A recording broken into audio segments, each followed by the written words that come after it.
Salve, galera! Nesse vídeo eu vou estar falando sobre como funcionam as faturas de energia, em específico, faturas de energia do grupo de alta tensão e sua comparação com de baixa tensão, ou seja, de consumidores residenciais com consumidores comerciais e industriais.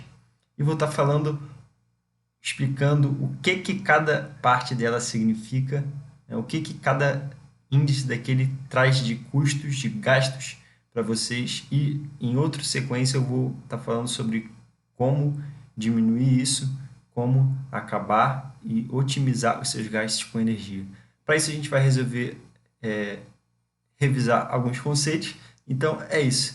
Se você quer saber como funcionam as faturas de luz, saber o que você paga, fica aí com a gente e solta a vinheta. Proporciona qualidade de vida aos 200 milhões de brasileiros. E a conta de energia é uma das coisas que pesa na casa de cada pessoa. Ecologia com tecnologia. É refletir sobre a maneira como a gente utiliza esses recursos. Ele nunca é um fim, ele é um meio. Então, galera, voltando aqui para o nosso assunto, aqui que vocês estão vendo na minha tela é uma conta de luz, uma fatura de energia de um consumidor do grupo A4, grupo A, subgrupo A4, certo? O que isso significa? Que é um consumidor em alta tensão, ele necessariamente tem uma demanda contratada,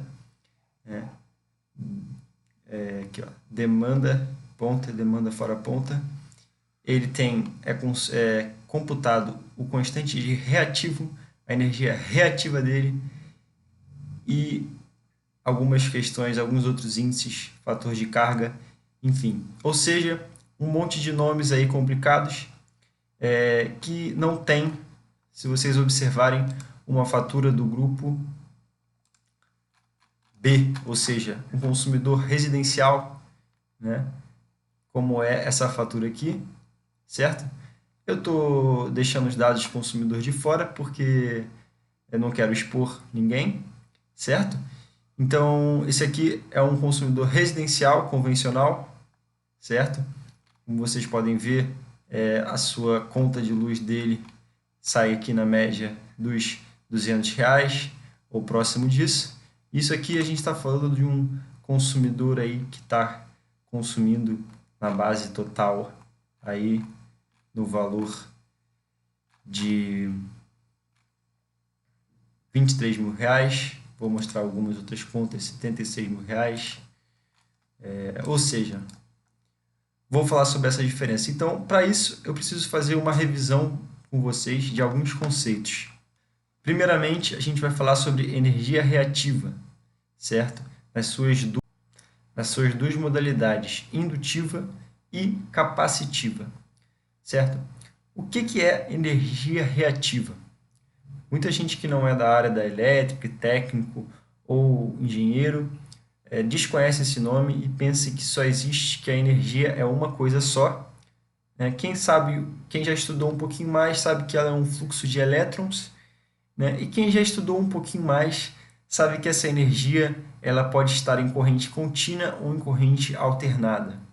O que significa isso? A corrente contínua ela não tem uma inclinação, ela não está em formato de onda, beleza? Em corrente alternada, que é a corrente que chega e que circula nos postes, que chega nas nossas casas, ela está em formato de onda.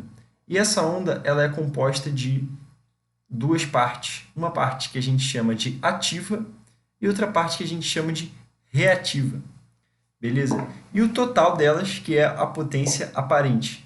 Esses três nomes, essas três partes da mesma corrente, da mesma onda de elétrons, é conhecido como o triângulo das potências, que é um diagrama fasorial. Para quem não sabe, fasores são vetores, que juntamente foram criados para facilitar o nosso entendimento sobre esse fenômeno, certo? Eu vou mostrar aqui o diagrama que eu peguei de uma tese aqui de doutorado para facilitar o nosso entendimento, certo? Aqui está a potência ativa, aqui está a potência reativa, esse aqui é a potência aparente da corrente, certo? A gente pode pensar a potência reativa como o ângulo de inclinação, certo? Ou, quando na matemática, a gente coloca ela como uma parte imaginária, né? Quem lembra aquela coisinha de estudou, né? De I, certo?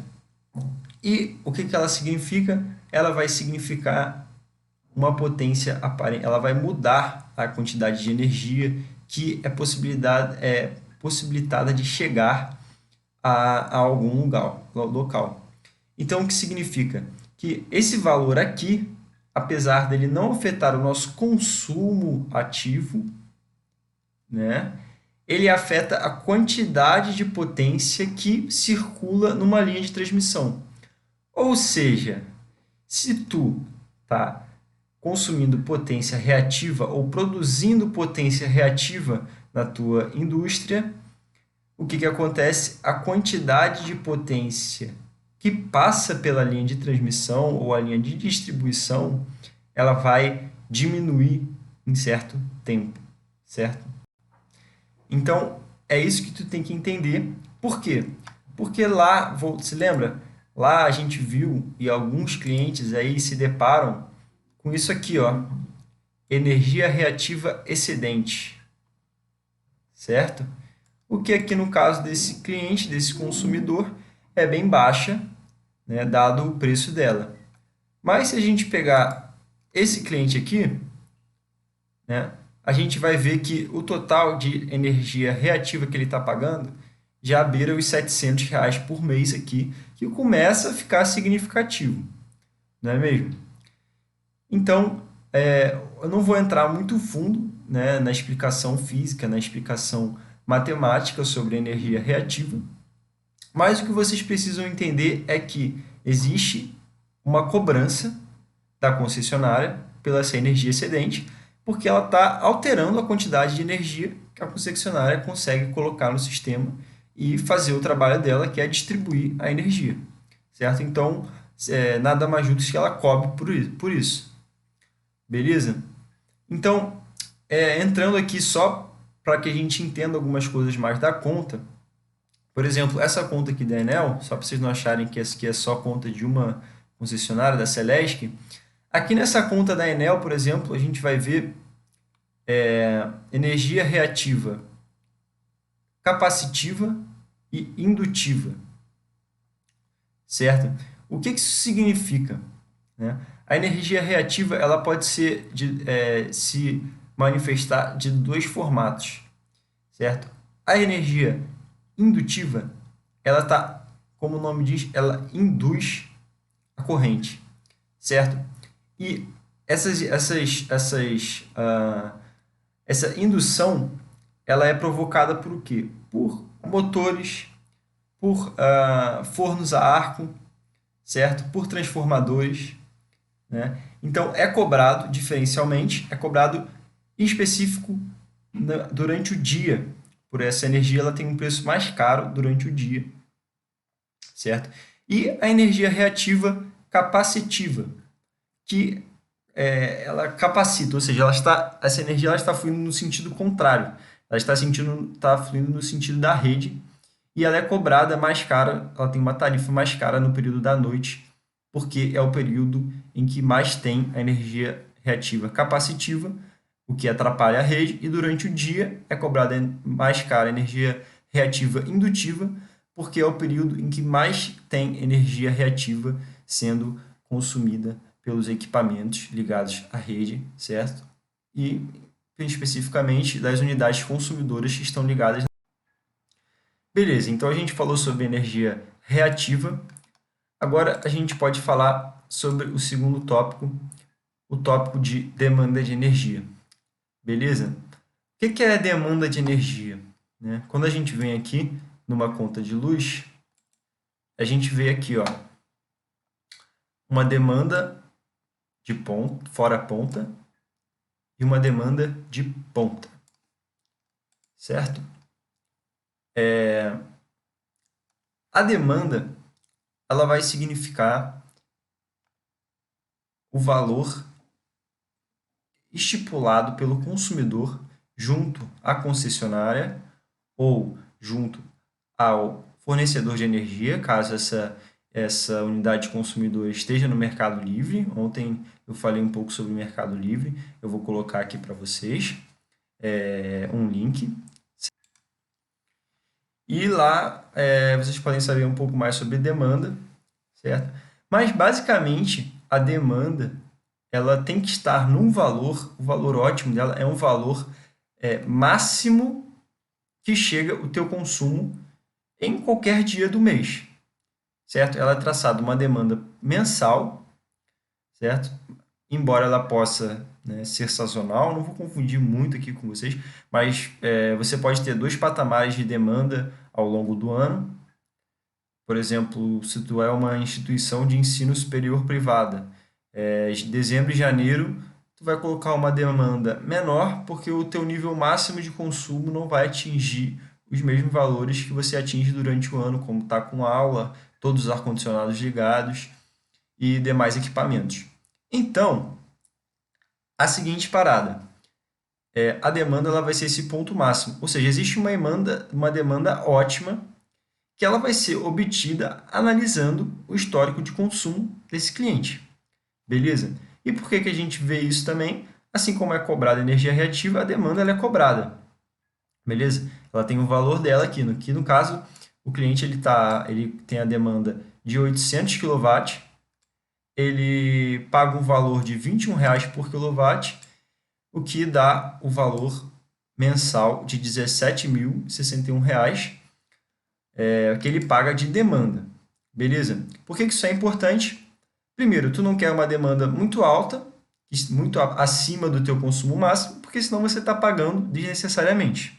E tu não quer uma demanda muito baixa, porque se tu tiver uma demanda, verificar uma demanda, né, acima da tua demanda contratada, o que vai acontecer?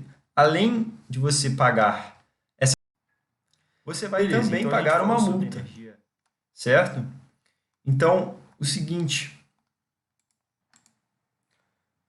por quê? Pela seguinte questão, né? Se vocês observarem aqui, vão ver por que a gente não quer que a gente tenha uma demanda abaixo, né? Como eu falei, existe uma penalidade e aqui está, ó. Esse cliente aqui, esse consumidor, eu tive que abrir rapidinho, dei uma pausada no vídeo para não expor o cliente, né? Ele contratou uma demanda de 30, provavelmente por algum erro, eu não sei o que aconteceu, e ele verificou uma demanda de 214, certo? Ou seja, ele pagou essa demanda, 100% dela, né? E além de ter pagado toda a demanda, como ele ultrapassou 184 kW, ele pagou uma tarifa, olha só, dá uma olhadinha na tarifa, ou exatamente o dobro, na verdade, né, da tarifa que ele pagaria se ele tivesse contratado a demanda certa. Ou seja, ele pagou R$ 6.800 por causa dessa má contratação dele, né, dentro aqui de um subtotal de R$ 38.000, ou seja, né, quase 20% aí a mais que ele teve, por conta de um erro de cálculo bobo, né? Então, é por isso que a gente precisa falar de demanda. A demanda é muito importante. Se você está no grupo A, né, na alta tensão, você precisa de uma empresa ou você precisa ter um setor, certo?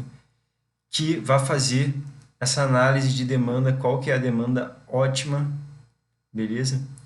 Lembrando aqui um detalhe muito importante, isso aqui é uma coisa que poucas pessoas, né, sabem, né, ou as pessoas que estão no setor sabem, mas algumas até que estão no setor não sabem, né?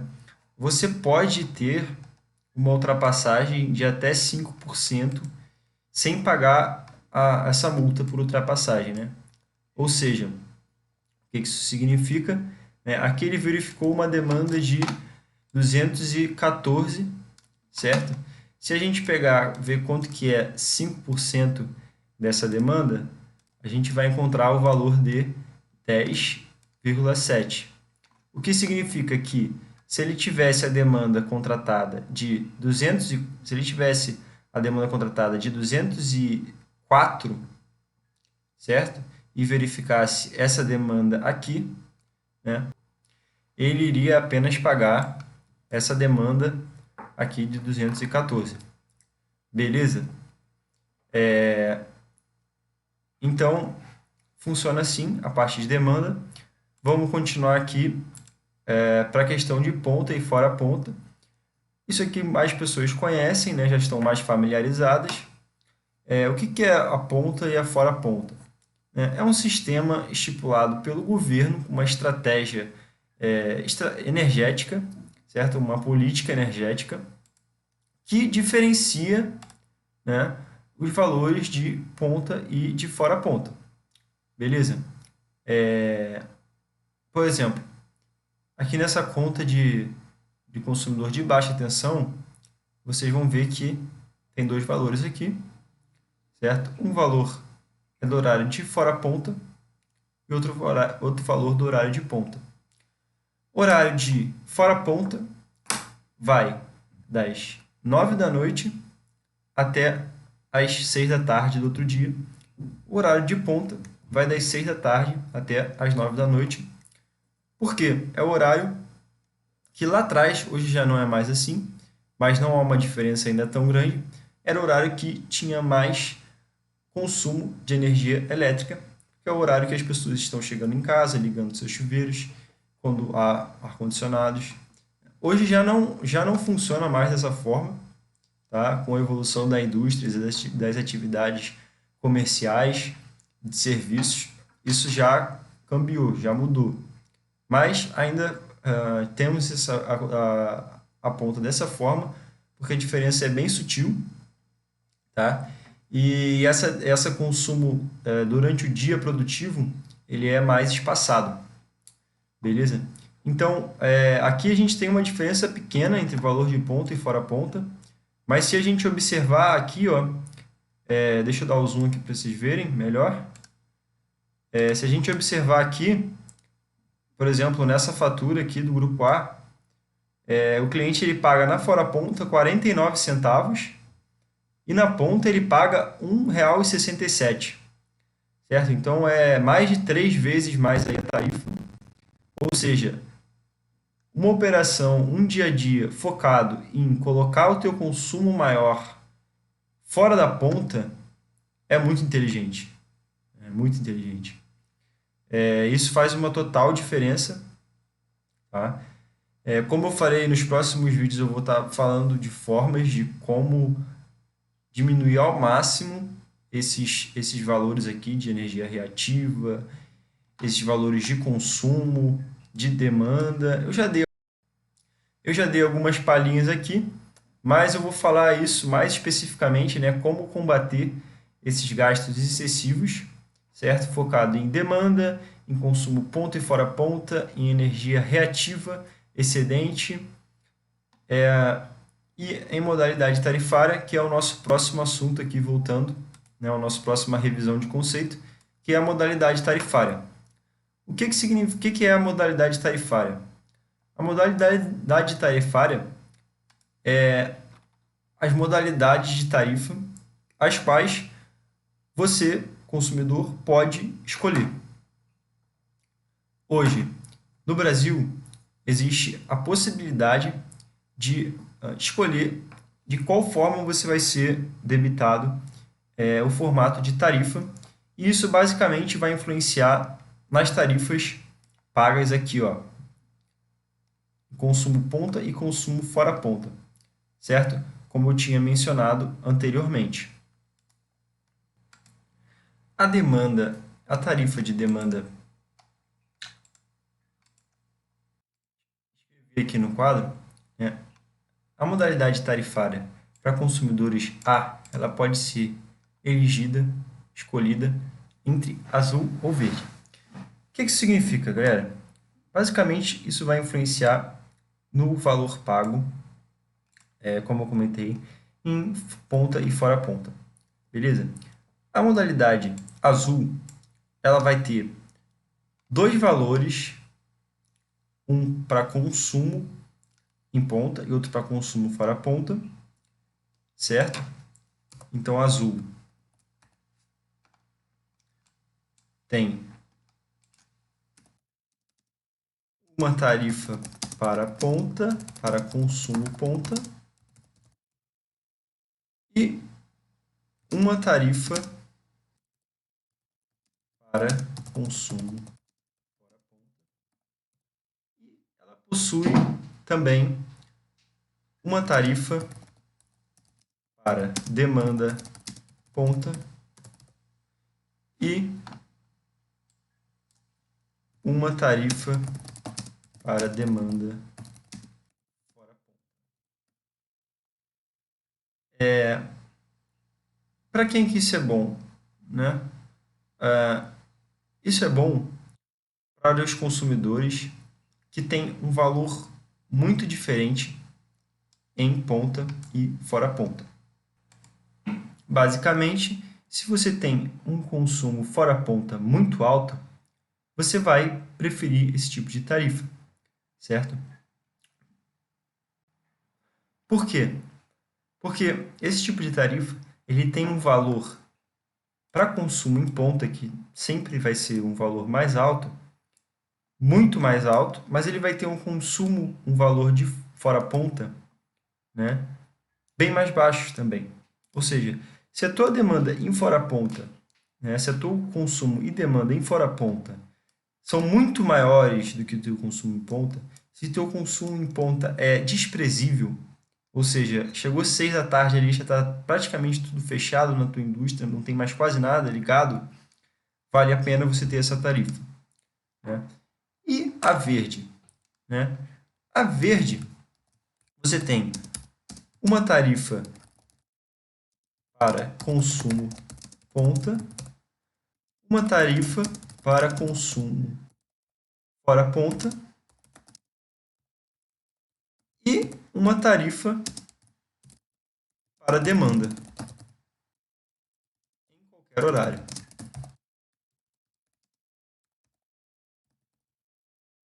Certo? Então, é basicamente assim que funciona. Se você tem um consumo em ponta que não é desprezível, certo? Vale mais a pena esse enquadramento aqui, porque você vai ter uma disparidade entre esses dois valores aqui menor, e aqui você vai ter um valor que vai estar entre aqueles dois que teriam na azul, beleza?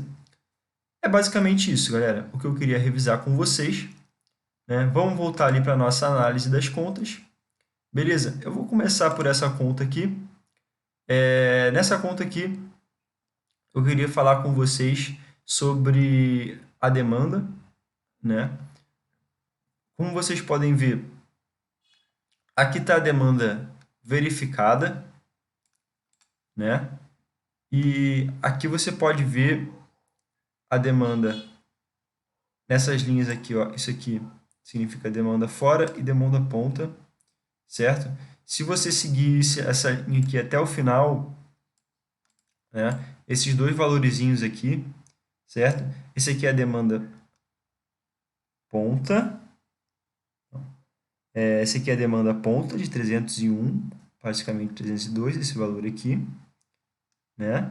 Que é o valor que ele tem contratada, por isso está aparecendo aqui. E aqui o valor de fora, certo? Aqui desse lado aqui você consegue ver a demanda de ponta e a demanda fora ponta, beleza?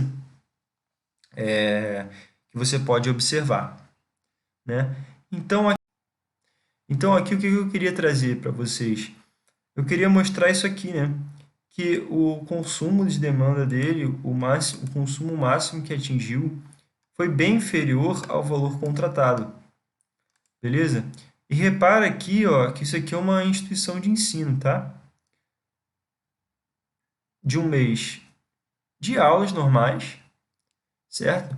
No qual ele está com uma demanda verificada bem abaixo da demanda contratada. Então, isso aqui é um ponto a gente a se atacar, né? Esse gasto aqui, ele está de 48, né? O gasto desnecessário dele aqui foi 48 vezes o valor do quilowatt na ponta, né? É de 17,78, né? Ou seja, teve uma desperdício aqui de R$ 850, tá? Primeira questão aplicada aqui aos conceitos que a gente aprendeu de ponta e fora ponta e de contratação de demanda. Beleza? Aqui eu queria falar sobre a energia reativa excedente. Esse cara aqui, ele está no Mercado Livre, né? Ele paga aqui uma TUSD, uma tarifa de distribuição, mas ele ainda assim ele tem uma reativo aqui, certo? E ele tem aqui um excesso também de demanda, né? Ele teve uma demanda aqui ponta, são esses dois numerozinhos aqui, né? De novo aqui, passando para vocês onde que a gente lê isso aqui, das demandas verificadas. Ele teve uma demanda de ponta de 709 e de fora ponta de 774. Ele está contratado para ponta em 800 e para fora ponta em 800 também. E o valor dele, aqui ele já tem um valor diferenciado, está vendo? Demanda ponta e fora ponta diferenciada. Então aqui ele teve, ele pagou por 800, né? E na ponta ele teve 709. Ou seja, vamos colocar a diferença aqui de 90 vezes 21,32. Ou seja, ele gastou quase R$ 2.000 aqui à toa, certo? E isso aqui somado, vou até botar um parênteses aqui para facilitar. Isso aqui somado aqui é 125, né, que é o que falta para esse 674 chegar a 800, 125 vezes 9,34. Ou seja, ele gastou R$ 3.000 aqui de bobeira. De bobeira é modo de dizer, obviamente, né? Mas ele gastou isso aqui quando se ele tivesse uma estratégia melhor, não precisava ter gastado. Aqui ele também tem um reativo aqui que poderia ser corrigido, mas que não é muito significativo. Não necessariamente ele tem um problema de reativos. Beleza. Aqui ele tem uma modalidade azul, ou seja, duas tarifas diferentes, né? E ele, não sei se isso daí seria uma boa estratégia para ele. Teria que fazer as contas da melhor forma. Eu não peguei aqui, no caso, hoje, as tarifas em específico. Quanto que seria a tarifa dele, nesse caso desse cliente aqui, teria que buscar com a concessionária para ver quanto que seria a tarifa dele se ele tivesse só um valor de demanda. Então, eu não vou fazer isso aqui, mas provavelmente me parece que isso daqui não se justifica muito, porque ele também tem uma demanda de ponta bem alta e ele está pagando uma tarifa aqui bem alta de ponta, tá? Mas pelo fato de estar no Mercado Livre, considerando aqui, eu não sei se ele tem essa opção, tá? Então, continuando aqui, vamos para outras coisas que eu separei, tá?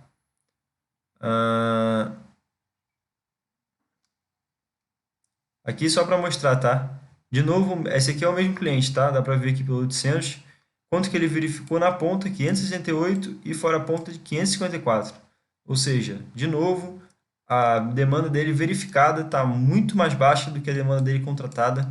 Ou seja, ele está gastando muito dinheiro aí à toa, tá? Aqui tem algumas coisas que eu não falei sobre ICMS, mas basicamente isso você paga de qualquer forma, são os tributos, e eu não vou ficar falando sobre tributos aqui nesse vídeo, não é meu foco. Tá, aqui é do residencial, beleza, esse aqui que eu separei, né? Esse cara aqui, ele tem um problema de reativo, bem sério, certo? Esse cara aqui, ele tem duas demandas reativas, uma ponta e outra fora ponta. Como dá para ver, ele só tem um valor de demanda aqui. E então, ele tem esse problema aqui, certo? Quanto que ele está gastando aqui? É essa conta aqui, ó. Esse valor mais esse, né? Ele está gastando 169,80.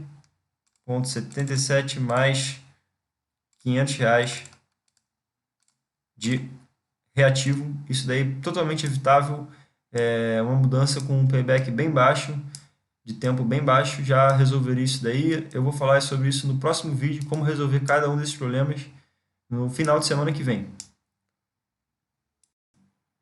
Então, se tu pegar esse valor aqui e dividir pelo total da conta de luz dele, que é os 29.000 aqui, 296, você tem 2,2%, que não é muito alto, mas eu posso até pegar uma outra conta dele aqui. Então, eu já peguei aqui, já tirei aqui os detalhes do consumidor, e vocês podem ver aqui que, de novo, ó, energia reativa, esse aqui é do outro mês, do mesmo ano. De novo, ele tem esse excedente aqui, totalizando aí um valor aí de cerca de R$1.000, 178, que é esse número aqui, né? 0,25 mais 856. Ou seja, 1.034 dividido pelo total de 33.783 reais, 3% aí, né? Não, dentro do montante total não é tão significativo, mas esse valor todo mês aí ele é totalmente necessário, e um investimento pode ser feito que em menos de 6 meses esse investimento já está pago. Eu vou falar sobre isso no próximo vídeo. Continuando aqui, né? O último detalhe que eu vou falar aqui não é esse. Eu vou falar aqui sobre essa fatura aqui da Enel. Só para vocês não dizerem que eu só estou falando de Santa Catarina. A Enel atende parte do Rio de Janeiro, parte de São Paulo. Beleza. Aqui esse cara aqui tem a demanda contratada de 220, tá? E ele tem também a modalidade de tarifária é verde, tá? Aqui tem todas as descrições do faturamento, certo? Dá para ver que ele tem uma energia reativa bem alta, certo? Aqui tem ponta e fora ponta, indutiva, e aqui está discriminado indutiva e capacitiva, certo? Ou seja, ele tem um grande problema de indutivo e de capacitivo.